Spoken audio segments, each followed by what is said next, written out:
million cie muhuko handu cieterire kuruta wira ucio nigetha andu mekire mbeca muhuko.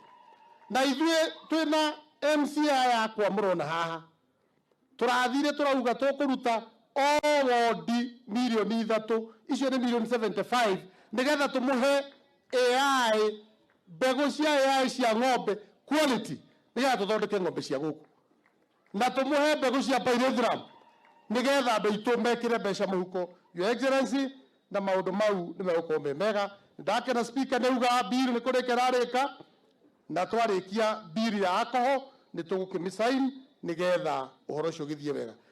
Gwenda nginyehia hau, Your Excellency, na ndikiwe kana waziri ndiramuona haha gwiciria ni waziri ukogeithania salimiana.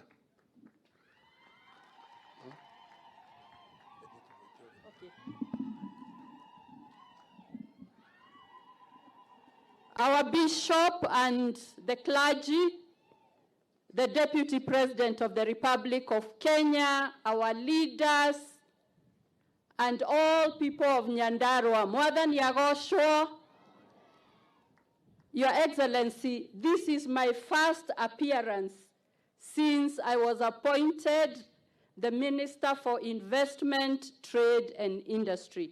I want to thank His Excellency and yourself for finding me fit and able to take that docket. I want to assure you that we want to make Kenya a preferred destination for investors, for manufacturers, and for traders.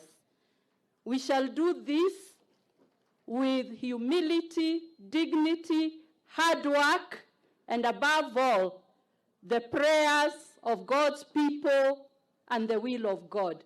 Thank you very much. I will come back home to say more, but for now, I know time is not on your side. Mungu awabariki. Asante sana waziri. Ya mwisho kabisa, JM Hospital, Your Excellency, kulikuwa na mpango ya kujenga hospitali at 1.5 billion. Na serikali kuu ilikuwa itoe 500 million. Na sisi kama county tuchange 1 billion. Sisi tumeendelea kama county, sasa imesonga sana, inakaribia. Kwa hivyo tunaomba utaongea na waziri wa health ili hiyo 500 million itoke, ndio tumalize hospitali, tuifungue wakati huu wenu, ili tuone kwamba yale tuliambia wananchi wetu wamepokea. Kwa hayo mengi, mumefurahi sababu ya mgeni? Mumefurahi? Haya, tusimame sisi wote tukaribishe mgeni. Moja.